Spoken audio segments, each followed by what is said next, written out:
Well, I'm thinking all kinds of things here, but this lower coil is the coil we're dealing with. And there's a capacitor right there, C7 I believe it is. And if that were shorted, that would answer the question right there. C7. So if we take a look at C7, C7 is C7's an RF trimmer. What?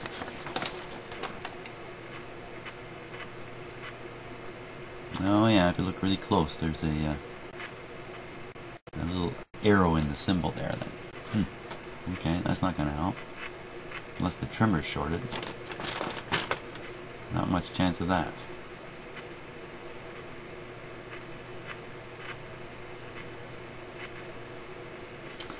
Okay, so if you look at the oscillator, now we know the oscillator is oscillating, but maybe it's way off. Maybe it's oscillating way off, and there's like a couple capacitors that might affect it here. C11. Okay, C9 is another adjustable one. C11. See, if C11 is shorted, it would short out not only the high band shortwave, but also short out the medium band shortwave. So I don't think that can be shorted. Yikes.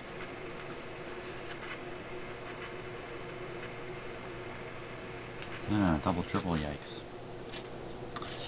Okay, so what I'm thinking here when I look at these coils, these ones here with all these connections, yeah, radio's off by the way, so I put my finger in there, all these connections around it, and then all these coils with the wires running down to it.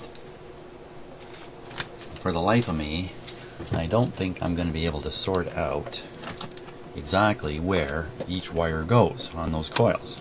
I've been studying them off camera here, and I haven't really been able to figure too much out, frankly. So let's see if I can't get a little bit of a closer shot here. What I'm going to do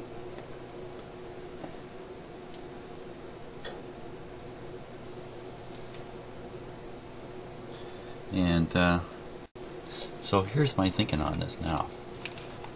My thinking is every one of these terminals must be connected to another terminal through a coil. So all I got to do is just check to make sure every terminal has some conductivity to another terminal on that coil.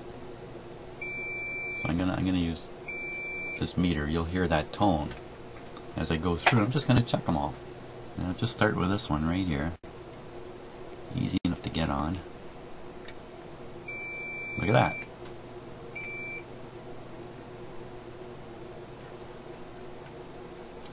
Yeah, some of these coils are interconnected, so I'm just going around them all here. But there we go. Okay. So now I know this is also connected. So we'll go on from here.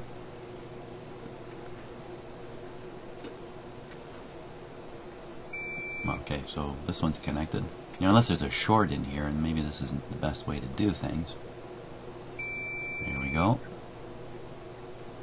And I'm just left with these two at the back here, I think. Maybe three.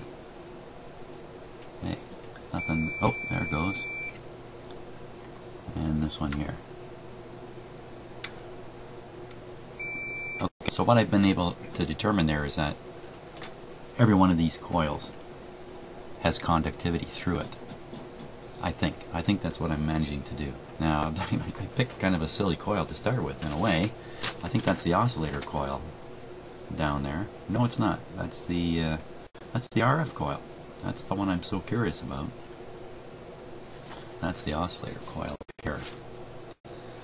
So why don't we give we'll give the oscillator coil a similar test, even though I'm pretty convinced the oscillator oscillates. But just for the sake of doing things more than once, let's do that. Not so much doing things more than once, but when you're convinced of something, sometimes the best thing you can do is forget you're convinced and check it again. That's for sure here.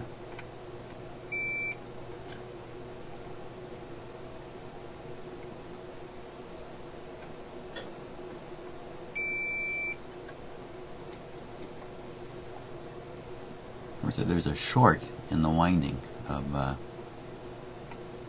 one of these coils. This test won't find it.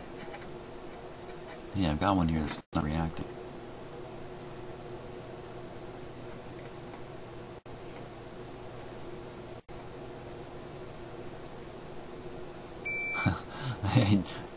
Obviously, I put my meter contact up against a little bit of dirt instead of right on the lead there. How do you like that, eh?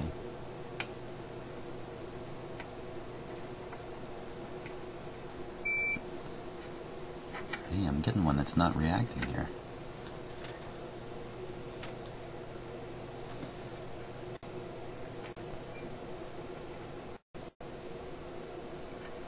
Hmm.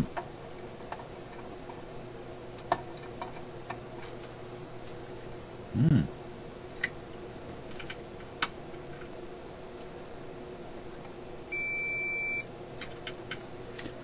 How do you like that? This one doesn't seem to have conductivity to anywhere. Make sure I'm getting at those things at the back there. There's some way at the back.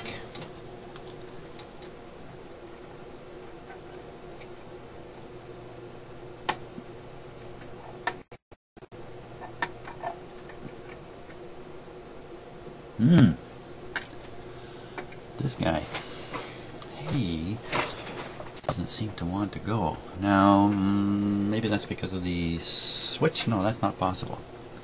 There's a wire, comes off here, travels up. Looks like it goes into this coil here. And then I certainly can't see from my angle here. And the wire must come out of this coil somewhere.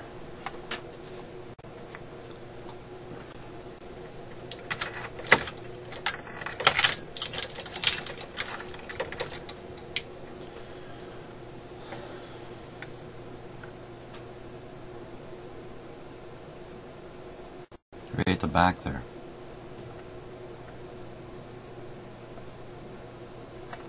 Right at the back.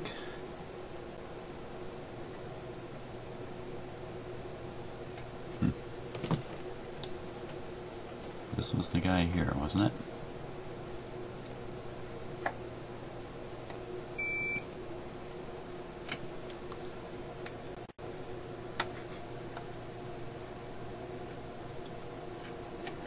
You know what could have happened here? When I was replacing some of the capacitors and I heated up some of these connections, I may have broken the connection onto the coil by accident. And okay, so that would mean there's another terminal in here that also will not ring through anything. So I'm thinking it's this one here. No. And that also cannot be related to this coil. So it must be next one back. Oh my gosh. Get way back in there.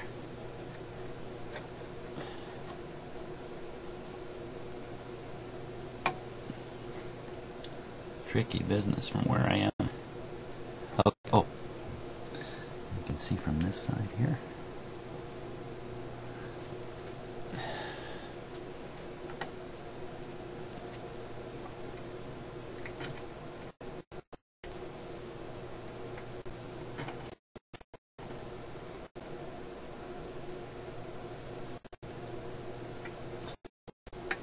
Boy. Well, I seem to have found two terminals that don't seem to connect to anything here.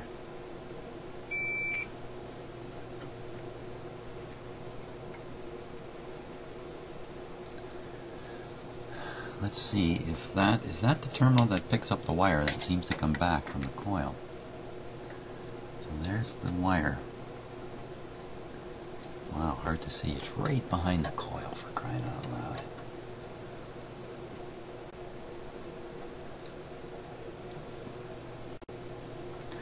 Looking in a mirror doesn't help much either.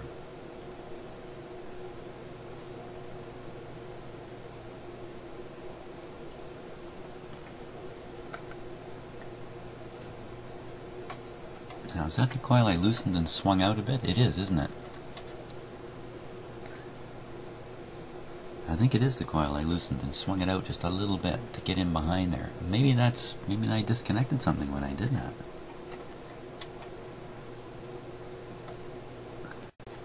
Really having trouble here. Okay, so I'm trying to see where my point is. Oh, jeez. Tough to see. You know what? There's a capacitor right there. I think that's the terminal that capacitor's on right there. And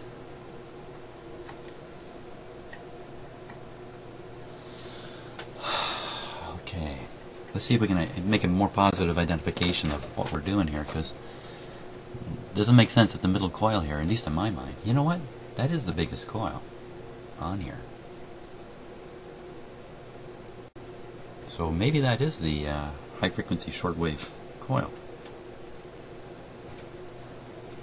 The higher frequency shortwave coil. Okay, so that capacitor,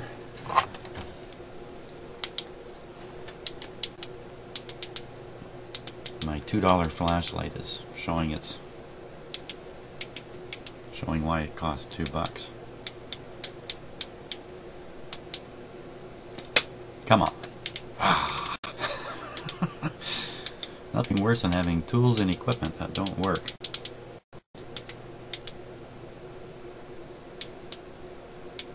Okay. So much for the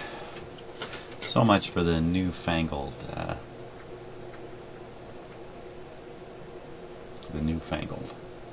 Let's go with the old-fangled. Here we go. Hey, look at that.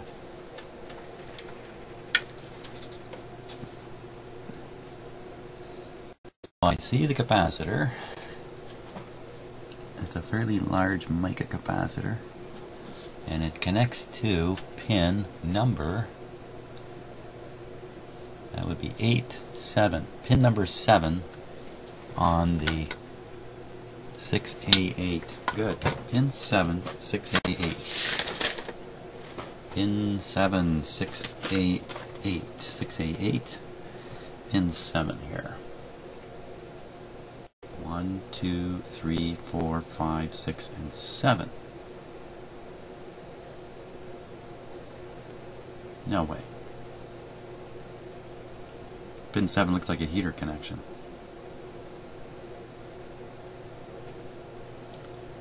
There's 8. What?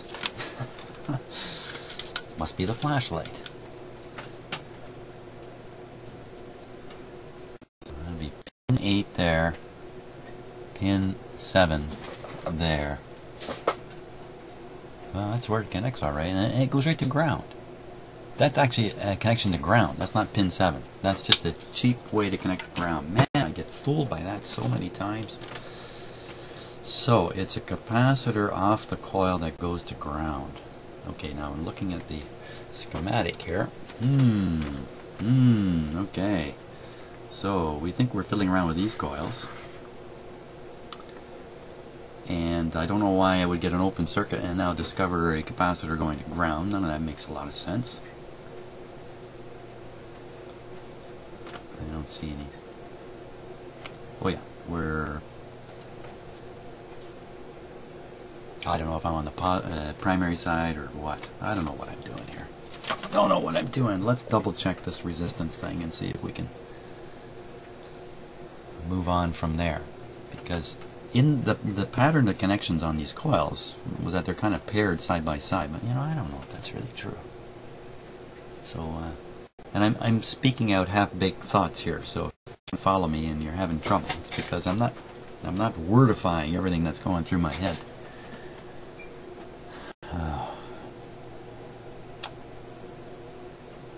Yeah, very poor wordification here. Now, let's just double check the situation. I think this coil wire goes nowhere.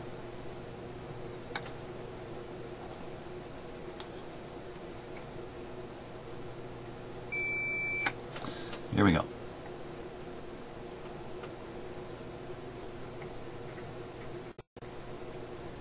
Just being very careful here.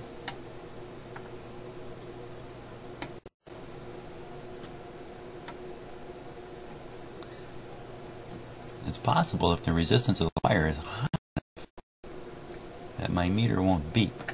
It would show a reading in that case, and I would spot it if I keep my eye on it.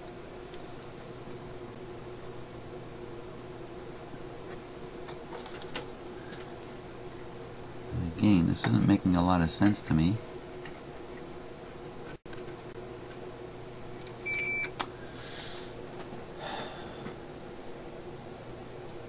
Okay, let's try another approach now. So this wire very clearly ends in this coil.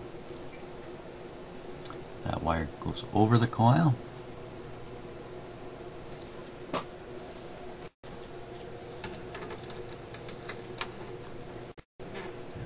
This wire goes over the coil. That's this terminal. This one I really can't see. Hey, there's another wire here. Hey, hold on. That's not all the terminals. There's a terminal up at the top here. Hey, watch this.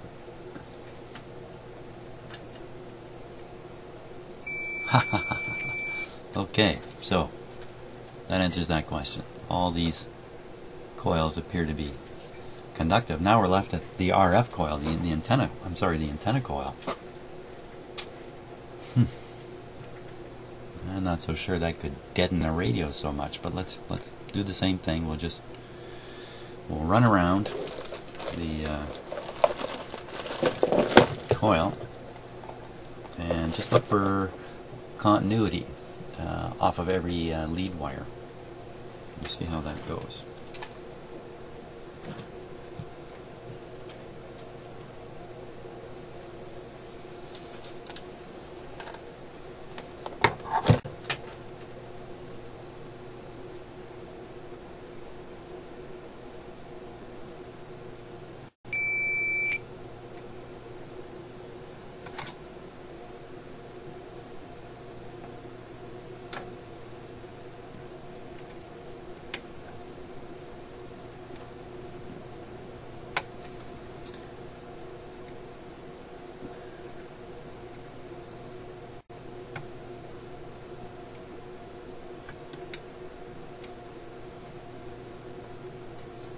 What's going on there? Oh, my meter went to sleep. Yes, if you haven't heard me say this before, I have a voltmeter that goes to sleep given a certain amount of time, no matter what you're doing with it. So right in the middle of making measurements, it just goes to sleep. Okay, that's the same terminal tested to itself, so that was nothing.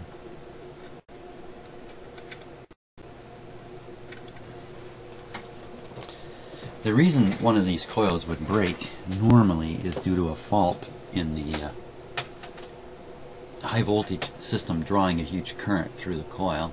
That'd be one way, burn it out.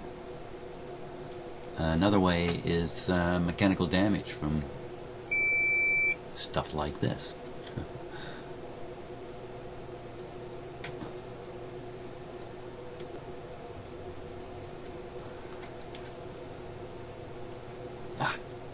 Wow, it's just, to be sure of what you're doing here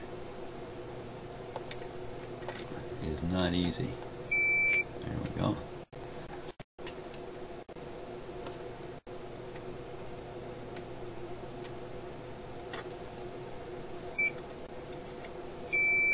Go.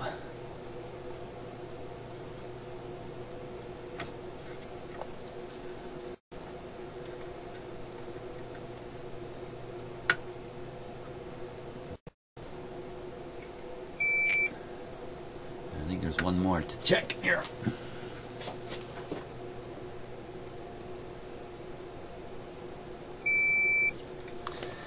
Well, the good news is every coil checks okay, and that's really what I expected. Bad news is it doesn't help us figure out what's going wrong with this radio. But I think I've eliminated the potential for the coils to be the source of the problem. So I think it's time for Hey, it's almost time for lunch. And yeah, you know what? I think maybe I'll go do the lunch thing. Let this kind of soak in my brain a little bit. I think I got enough here I can post a video on. And we'll carry on after lunch either with this radio, or I'm going to switch to another radio. And let this one again kind of cook along in my mind.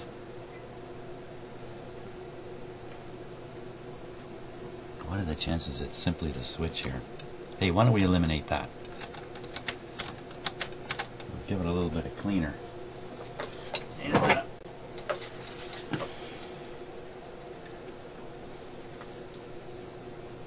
I highly doubt the switch is the problem.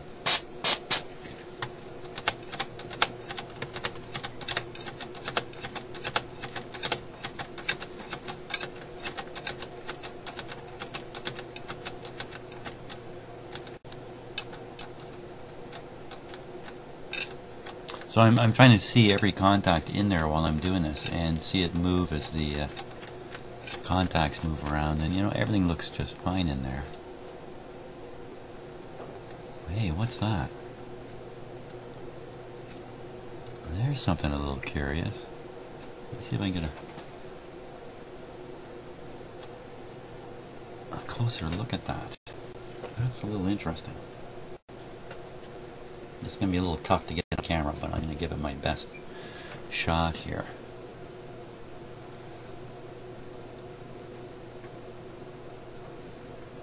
Okay, just be a little shaky and maybe a little focus trouble, but there's the focus trouble. What I'm seeing here, and see if you see this on, I can actually get a closer look with the camera than I can with my eyeballs here.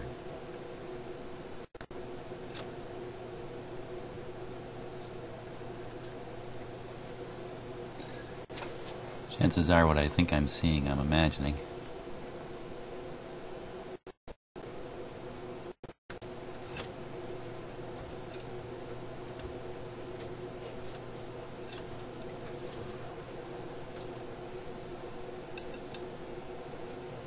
Yeah, I know what it is.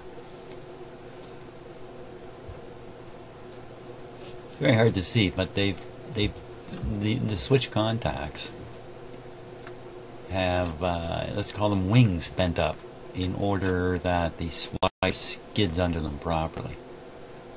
And with my eyes, the wing looked like a missing piece of the contact, and I started imagining, oh, I guess a short circuit must have got in there and blew the piece away. I don't think that's really the case, so. Okay, we'll have to leave it at that for now.